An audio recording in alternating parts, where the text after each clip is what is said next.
Mom, please open the door. We can't fix this without you. The knocking started at 5:03 a.m., sharp and desperate, echoing through the quiet house like something that didn't belong there. I stood in the kitchen, barefoot on the cold tile, staring at the security monitor above the counter. Emily's face looked different in the gray light before sunrise, makeup smudged, hair pulled back too tight, her hands clenched like she was holding on to the last thread of something already gone. Jason stood behind her, pacing, running his hands through his hair, checking his phone every few seconds like it might suddenly come back to life. I didn't move. Not yet. 12 hours earlier, they had been standing in a ballroom that cost more per hour than my first car, surrounded by white roses and crystal chandeliers, smiling for photos that would never be printed. I imagined the moment clearly, the card reader blinking red, the wedding planner's polite voice tightening just slightly as she tried again, the quiet shift in the room as confusion spread like a ripple through water. Declined? Again. And again. I turned away from the monitor and poured myself a cup of coffee, steady hands, no rush. The machine hummed softly, filling the silence they had broken. 48 hours before that, I had been sitting in this same kitchen when my phone buzzed with a message from my daughter. Skip my wedding. Jason doesn't want you there. I read it once. Then again. I didn't cry. I didn't call. I didn't ask why.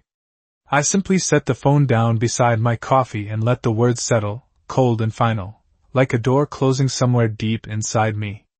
Outside, the knocking grew louder. Mom, please!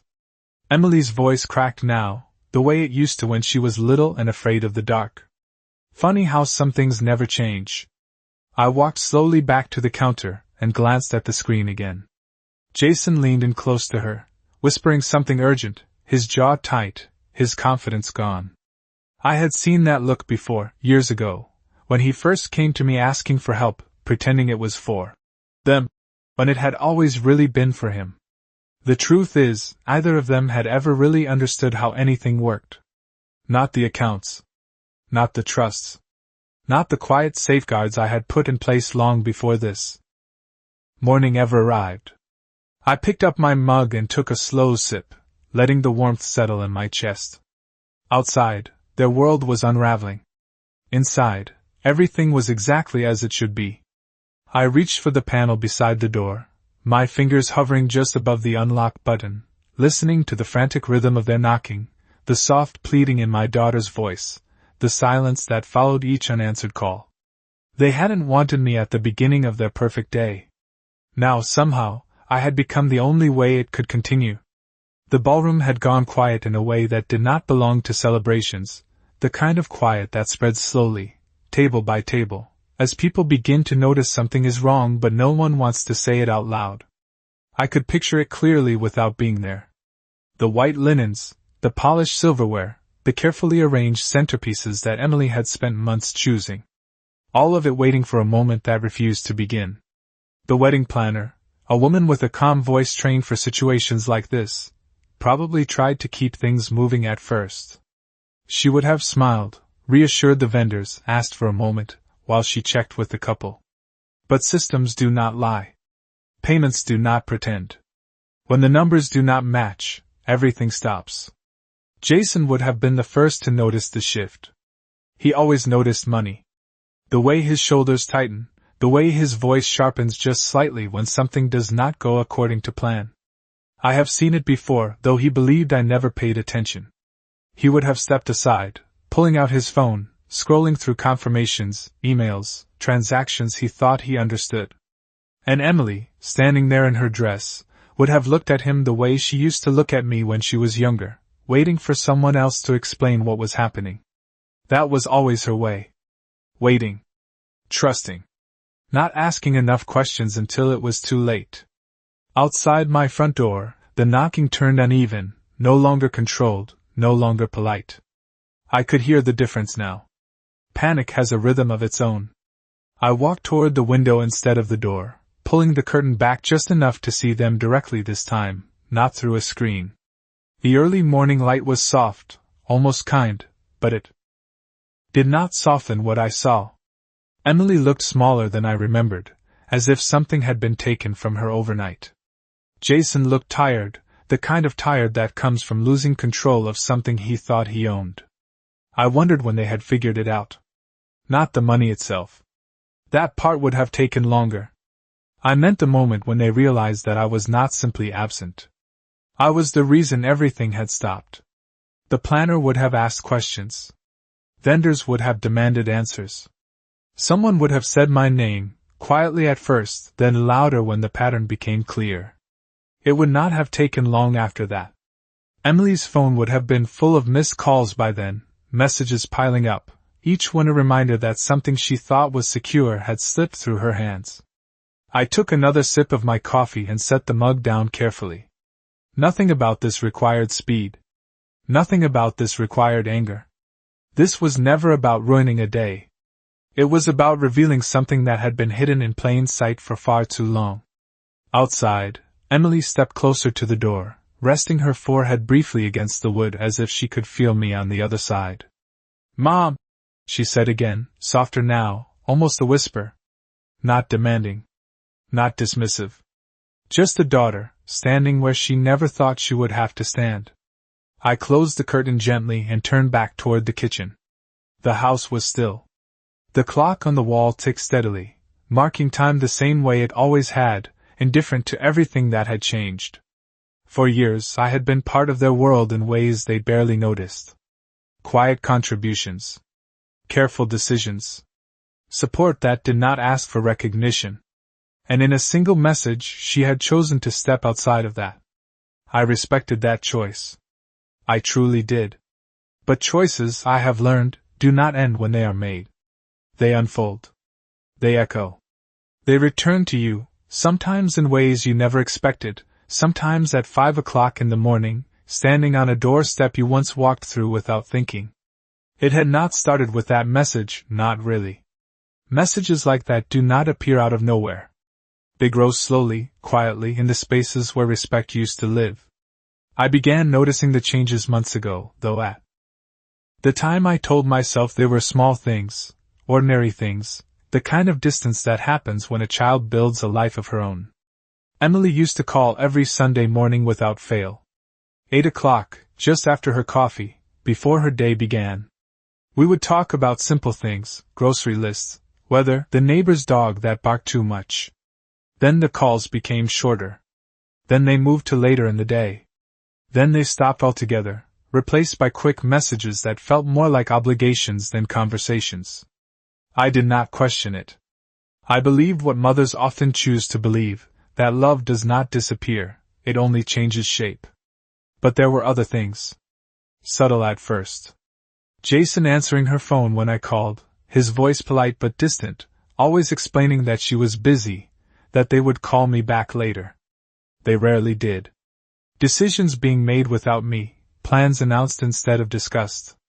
I remember one afternoon, standing in their kitchen while Emily showed me fabric samples for the wedding. She was excited, pointing out colors and textures, asking what I thought, but every time I spoke, Jason would gently correct the direction. "We are going with something more modern," he said once, smiling, placing his hand lightly on her shoulder, as if guiding her away from my suggestions. Emily laughed it off, saying he just had strong opinions. I smiled too. I always smiled. There was a dinner a few weeks later, a small one, just the three of us. I had brought a folder with information about a florist I knew, someone reliable, someone who would have taken care of every detail. I set it on the table, slid it toward Emily, but before she could even open it, Jason reached over and closed it with 2 fingers, still smiling. "We have already got it covered," he said. Covered. The word lingered longer than it should have. That night, I drove home in silence, my hands steady on the wheel, but something inside me felt, adjusted, like a picture frame that had been moved just slightly off-center. It was not anger. Not yet. Just awareness. And then there were the financial conversations, or rather, the absence of them. Emily had always been careful with money, not because she understood it deeply, but because she trusted me to guide her. That changed when Jason entered the picture. Suddenly, everything was handled. Accounts were organized. Plans were in place. I asked once, casually, how they were structuring the wedding budget. Jason answered instead of her, giving me a vague outline, confident, smooth, but lacking the details that matter. I let it go. I let many things go. Not because I did not see them, but because I was waiting to understand them. Outside the door, Emily's voice broke through again, pulling me back to the present. Mom, please, we did not know. I believed her. In a way, I always had. She did not know. Not fully. She did not know how much of her life had been quietly supported, how many decisions had been shaped before she even realized they were decisions. And Jason, he believed he understood everything. That was his mistake. Not the message. Not the distance. But the assumption that I was no longer paying attention. There was a time when everything in her life passed through my hands, not because I asked for control, but because she trusted me to carry what she could not yet hold on her own. I remember the small apartment we lived in when she was 8 years old, the one with the narrow kitchen and the window that never quite closed all the way in the winter. I worked 2 jobs back then, mornings at the bookstore and evenings cleaning offices downtown, coming home just after midnight with tired feet and quiet pride. She would leave little notes on the table for me, written in uneven handwriting, telling me about her day, what she learned in school, what she hoped we could do on the weekend. I kept every one of those notes in a box I still have upstairs. When she was 16, she wanted to join a school trip that cost more than I could comfortably afford. I said yes anyway. I picked up extra shifts, cut back on everything that was not necessary, and never told her how close the numbers came to not working. I wanted her to see the world without worrying about what it cost. That was always my way. When she went to college, she cried the night before she left, sitting on the edge of her bed, asking me if she was ready. I told her she was, even though I knew readiness is not something you feel, it is something you grow into. I helped her set up her first bank account, explained the difference between spending and saving, showed her how to read statements, how to plan ahead. She listened then, really listened, the way she used to when she was little, her eyes focused, her trust complete. Years later, when she faced her first real financial mistake, a decision that could have followed her for a long time, she came back to me quietly, almost embarrassed, asking if I could help her figure it out. I did not hesitate. I never have when it comes to her. I adjusted things, moved numbers where they needed to be moved, protected her from consequences she was not yet prepared to carry. I told myself that was what mothers do. We stand behind the scenes, making sure the ground beneath our children is steady, even when they believe they are standing on their own. Outside, her voice softened again, no longer urgent, just tired. I could hear the exhaustion now, the weight of a night that had not gone the way she imagined. I wondered if she was remembering any of this, if she was standing there thinking about the years when I was the first person she turned to, not the last. Jason shifted beside her, glancing toward the street as if expecting someone else to arrive, someone who could fix this without involving me. That instinct to look elsewhere, to assume there is always another option, another solution, was something he had brought into her life slowly, carefully, until it felt natural. I did not blame him for wanting control. Many people confuse control with security. But security is built quietly over time, through choices that are not always visible. I walked to the counter and placed my hand flat against the smooth surface, grounding myself in the present moment. This was not about the past, even though the past explained everything.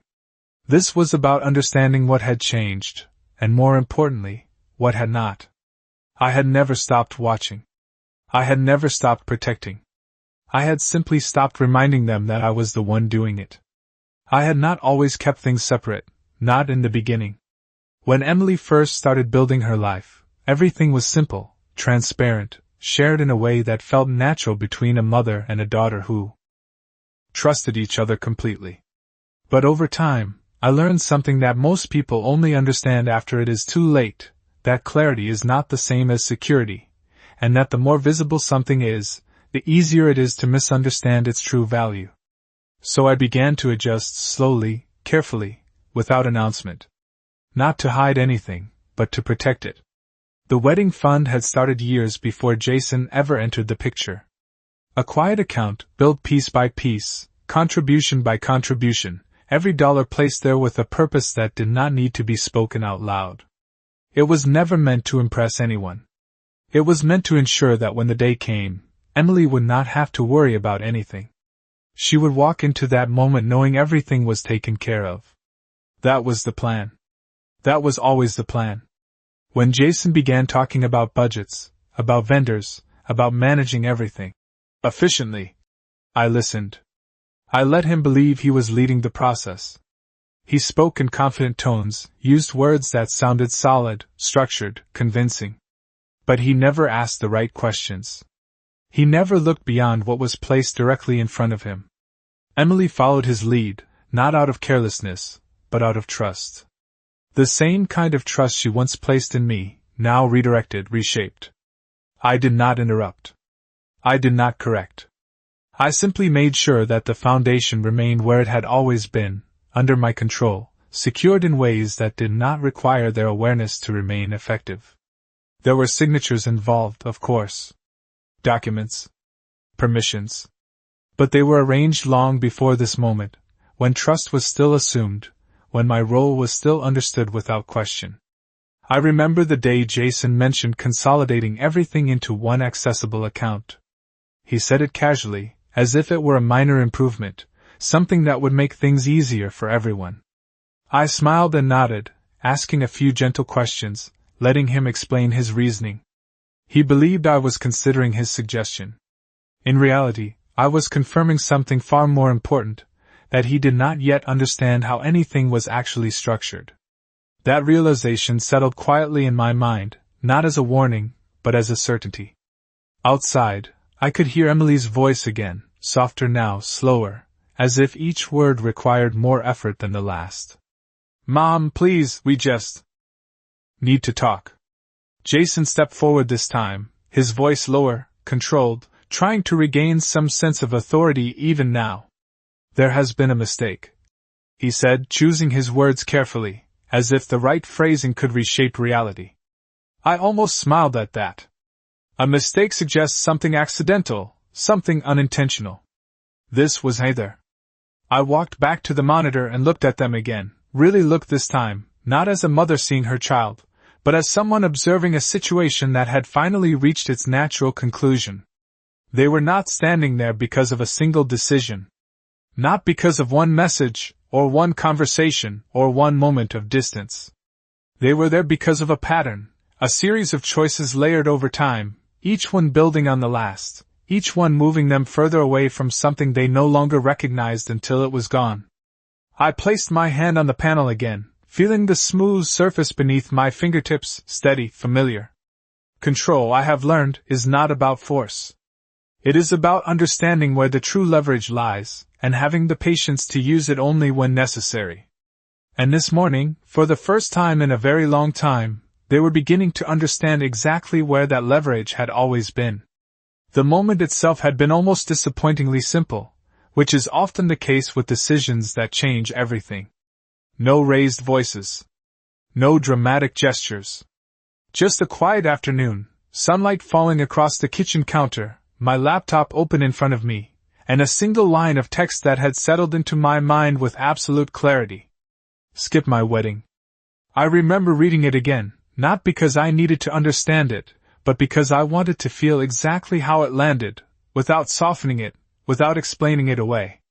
There are moments in life when something shifts so cleanly that you can almost hear it, like a lock turning inside a door you did not realize was still open. That was one of those moments. I did not act immediately. That would have been too easy, too reactive. Instead, I waited. I made myself a cup of tea. I sat at the table where I had once helped Emily with her homework, where we had planned birthday parties and talked about her future as if it were something bright and certain. I let the silence settle around me, not heavy, not painful, just clear. Then I opened the account dashboard, the one I had maintained for years without discussion, without acknowledgement. Everything was there, exactly as it should be. Every contribution. Every safeguard. Every quiet decision made long before this day arrived. I scrolled slowly, not searching, just confirming. Numbers have a way of telling the truth without emotion. They do not exaggerate. They do not justify. They simply exist. And in that moment, I understood something that had been forming quietly over time, that what I had built was never just support. It was structure. It was stability. It was the unseen foundation beneath a life that had come to believe it no longer needed to see it. Outside, the knocking paused for a moment, replaced by hushed voices, then started again, softer this time, as if they were running out of ways to make themselves heard. I imagined the hours behind them, the confusion turning into urgency, the urgency into realization, the realization into something far less comfortable. There is a particular kind of silence that follows the loss of control, not loud, not chaotic, just empty in a way that cannot be filled quickly. I placed my fingers lightly on the trackpad, hovering for just a second, not out of hesitation, but out of respect for the simplicity of what I was about to do. No announcements. No warnings. No explanations. Just a single, deliberate action. The system responded instantly, as it always does, confirming the change without question, without delay. Access restricted. Transactions halted. Safeguards engaged. It was not dramatic. It was precise. I closed the laptop and sat back in my chair, listening to the quiet that followed inside the house. Outside, their world had already begun to shift. Inside, nothing had changed at all. I did not feel anger. I did not feel satisfaction.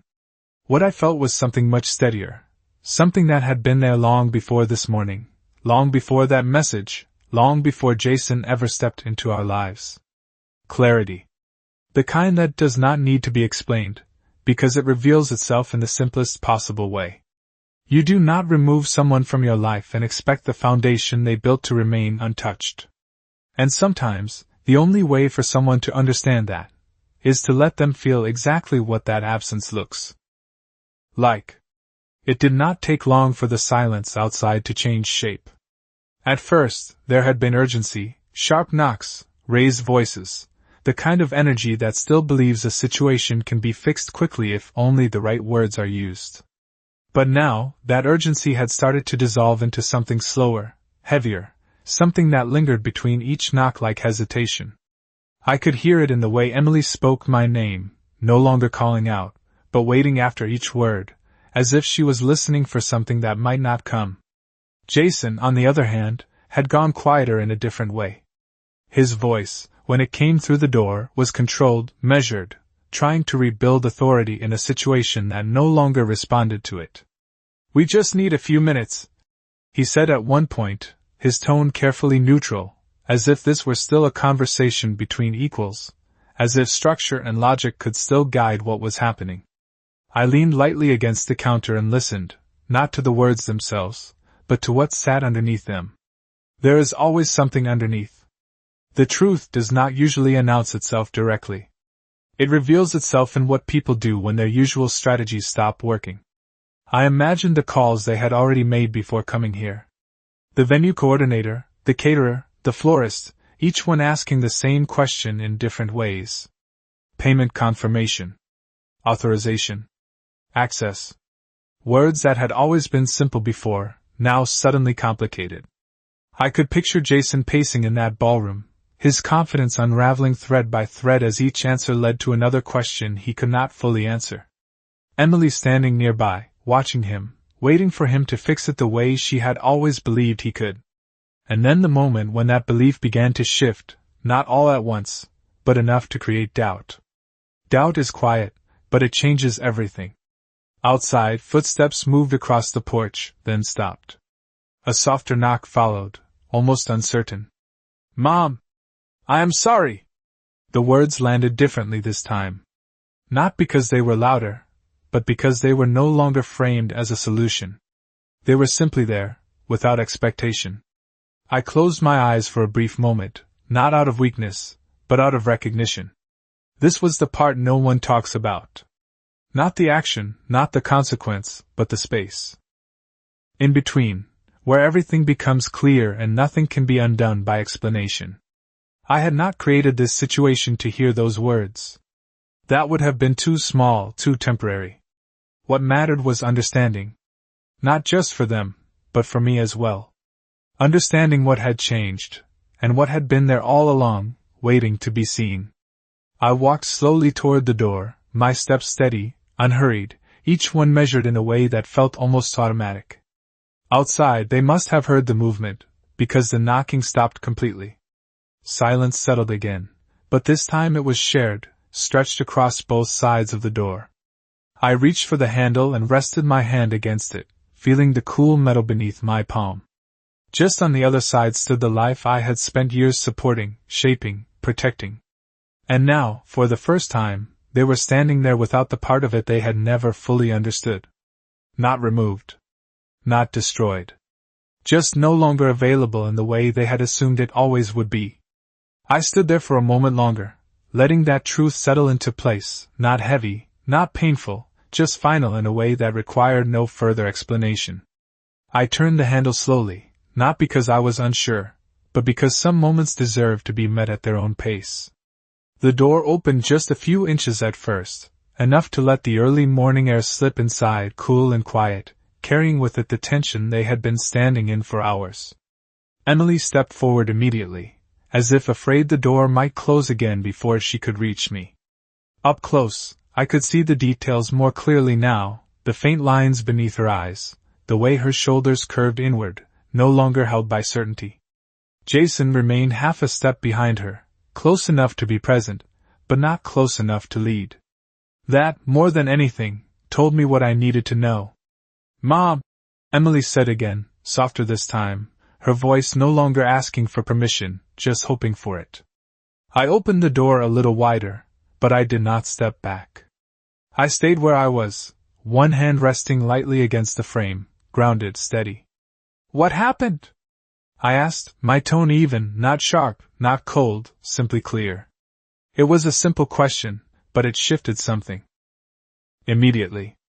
Emily glanced back at Jason, just for a second, the same way she had done so many times before, waiting for him to answer first.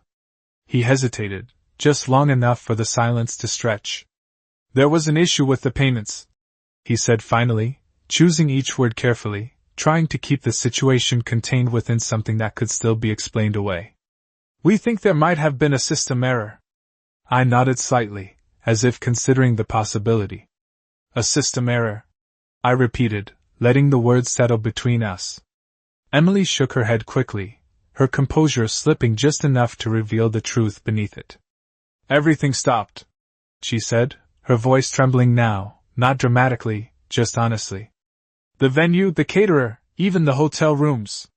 They said the accounts were restricted. We do not understand." I looked at her for a moment, really looked, not as someone judging, but as someone recognizing the exact point where understanding begins.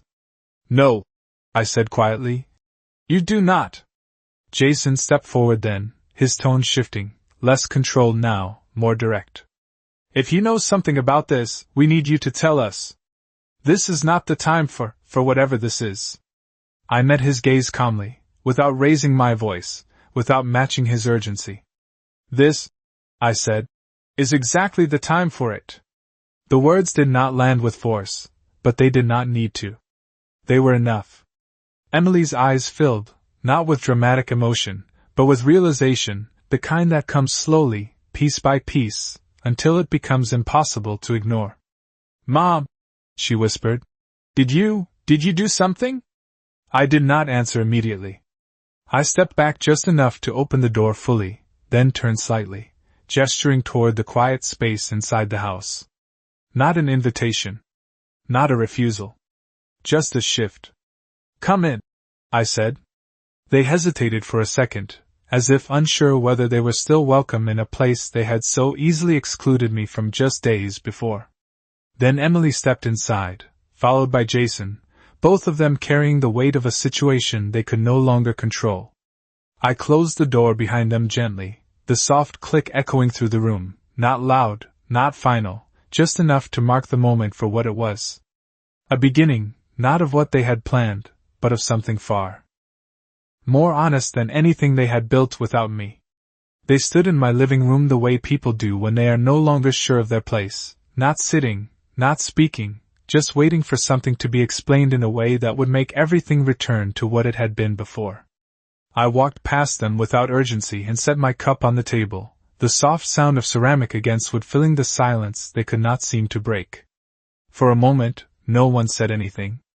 Emily looked around the room as if she had not been here in a long time, her eyes catching small details she had once known by heart, the framed photos, the familiar furniture, the quiet order of a space that had never changed, even when everything else had. Jason remained standing near the door, his posture straight but uncertain, as though he was still deciding whether to approach this as a problem to solve or a situation to endure. "Sit down," I said finally, not as a command, but as a suggestion that carried more weight than either of them expected. Emily sat first slowly, her hands folded tightly in her lap. Jason hesitated, then followed, choosing the chair slightly farther from me, a subtle distance that spoke more than any words he might have used. I took my place across from them, not at the head of the table, not elevated, just directly facing them, where everything could be seen clearly. "You asked what happened," I said, my voice steady, measured, leaving no space for misunderstanding. "Nothing happened that was not already in place." Jason frowned slightly, his confusion turning into something sharper. "That does not make sense," he said, leaning forward just enough to show he was trying to regain control of the conversation. "Accounts do not just shut down on their own." "No," I replied, meeting his gaze without resistance. "They do not." Emily's breath caught quietly, her eyes moving between us as the realization began to settle more fully. "Mom," she said, her voice almost breaking, "please just tell me the truth." I held her gaze for a moment, long enough for her to understand that what I was about to say was not meant to hurt her, but it would not be softened either. "The truth," I said, "is that everything you lost yesterday was never yours to control." The words did not land loudly, but they did not need to. They settled into the space between us, heavy in their simplicity.